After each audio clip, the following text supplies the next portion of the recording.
Hello, welcome to our YouTube channel MSR Academy. In this particular video, I am going to teach you about the tense called present perfect tense.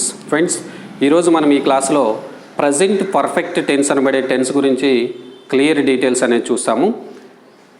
Ee tense yokka structure subject plus have or has plus main verb number 3 or past participle of the verb plus object అవుతుంది friends.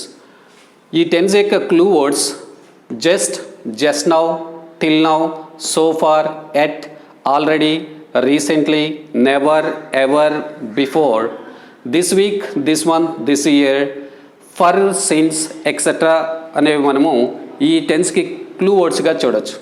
Usage of this tense, ఈ tense యొక్క usage ఎలా ఉంటుంది అంటే it shows just completed actions, ఇప్పుడే complete అయిన actions గురించి ఇది వివరిస్తుంది. అలాగే రీసెంట్ పాస్ట్ యాక్షన్స్. ఫ్రెండ్స్, ఎక్కువగా మనము జస్ట్ కంప్లీటెడ్ యాక్షన్స్ మాత్రమే ఫోకస్ చేస్తాము. దీన్ని మనము కొంచెం ఫోకస్డ్గా నేర్చుకోవాల్సి ఉంటుంది. రీసెంట్ పాస్ట్ యాక్షన్స్, పాస్ట్ అనగానే జనరల్గా సింపుల్ పాస్ట్ అనే టెన్స్లో చెప్పాల్సి ఉంటుంది. బట్ ఇక్కడ రీసెంట్ పాస్ట్ యాక్షన్స్ని కూడా మనము ప్రజెంట్ పర్ఫెక్ట్ టెన్స్లో చెప్పవచ్చు. In detailed we see with examples. So తెలుగులో మనం ఎక్స్ప్లెయిన్ చేస్తే ఇప్పుడే పూర్తయిన పనుల గురించి తెలియపరిచేదే present perfect tense, right? So examples wise చూస్తే Raju has gone out just now. Raju అనే వ్యక్తి ఇప్పుడే బయటికి వెళ్ళారు. ఇది జస్ట్ కంప్లీటెడ్ యాక్షన్ అయితే, ఈ రెండవ ఎగ్జాంపుల్లో మనం చూడబోయేది రీసెంట్ పాస్ట్ యాక్షన్స్.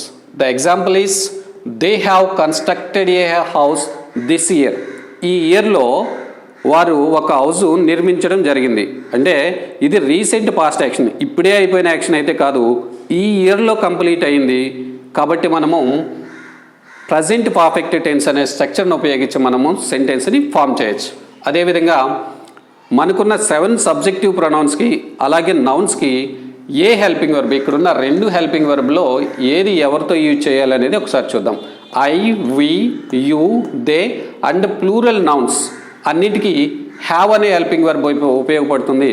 అలాగే సింగులర్స్, థర్డ్ పర్సన్ సింగులర్స్ అయినటువంటి he, she, it and singular nouns, ఇవన్నీ ఈ 3 మనకు ప్రొనౌన్స్ అయితే, ఇక్కడ ప్లూరల్స్ లేదా సింగులర్స్ అనేవి మనము ఏవైతే మెన్షన్ చేస్తున్నామో వాటిలలో మనం నౌన్స్ తీసుకుంటాం.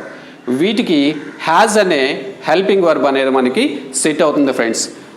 అదేవిధంగా ఈ అన్నిటితోనూ, ఈ అన్ని ప్రొనౌన్స్ ప్లస్ నౌన్స్తోనూ మనం ఎగ్జాంపుల్స్ ఈ నౌన్స్తో బేస్ చేసుకొని లేదా నౌన్ ప్రొనౌన్ బేస్ చేసుకొని ఇక్కడ మీకు కనిపించే వర్బ్స్తో సెంటెన్సెస్ ఫామ్ చేసి ప్రాక్టీస్ చేయడానికి ఉపయోగపడుతుంది.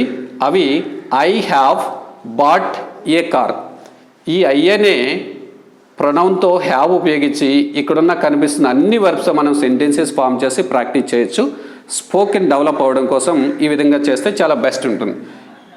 ఒకసారి మీరు ఇవన్నిటి ఎగ్జాంపుల్స్ ఎలా క్రియేట్ చేయాలనే విషయం ఒకసారి అబ్జర్వ్ చేస్తే I have bought a car just now అవుతుంది. ఇది స్టేట్మెంట్ అండి. క్వశ్చన్ అడగాలి అంటే ఈ స్టేట్మెంట్లో ఉన్న హెల్పింగ్ వర్బ్ని సబ్జెక్ట్ ముందుకి రాస్తే క్వశ్చన్ అవుతుంది.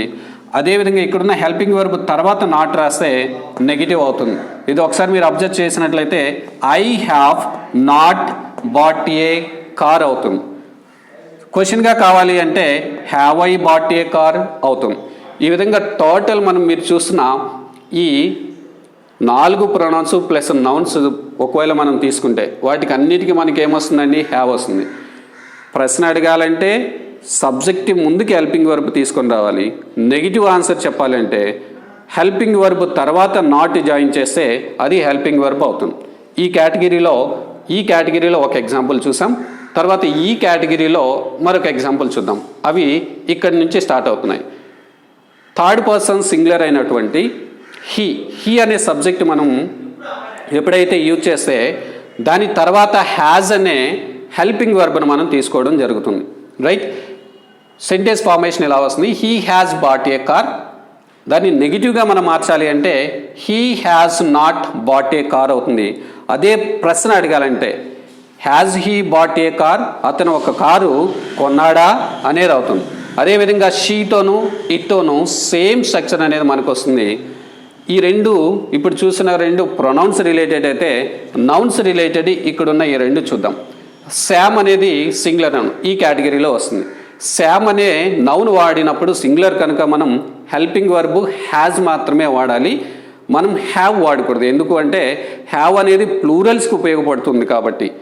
So sentence formation is Sam has bought a car, Sam has not bought a car, has Sam bought a car. ఈ ఎండ్లో మనకి ఏవైనా యాడ్వర్బ్స్ వాడాలి అనిపిస్తే మీకు ఇక్కడ ఇచ్చిన క్లూ వర్డ్స్ అన్నింటిలో ఏదైనా మనము యూజ్ చేసుకోవచ్చు, which is a apt for that. Last example చూస్తే రామ్ అండ్ శామ్, ఇక్కడ రెండు నౌన్స్ ఉన్నాయి, ప్లూరల్ కనుక హ్యావ్ అనే మనము హెల్పింగ్ వర్బ్ని మనం తీసుకోవడం జరిగింది. Ram and Sam have bought a car. దాని నెగిటివ్ చెప్తే Ram and Sam have not bought a car, have Ram and Sam have bought a car అనేది క్వశ్చన్ ఫార్మేషన్ అవుతుంది ఫ్రెండ్స్. సో ఈ డీటెయిల్స్ అనేవి మనం రెగ్యులర్గా ప్రాక్టీస్ చేస్తే చాలా త్వరగా మనం లాంగ్వేజ్ నేర్చుకునే వాళ్ళు అవుతాం. This is for today. This is Ramu signing off.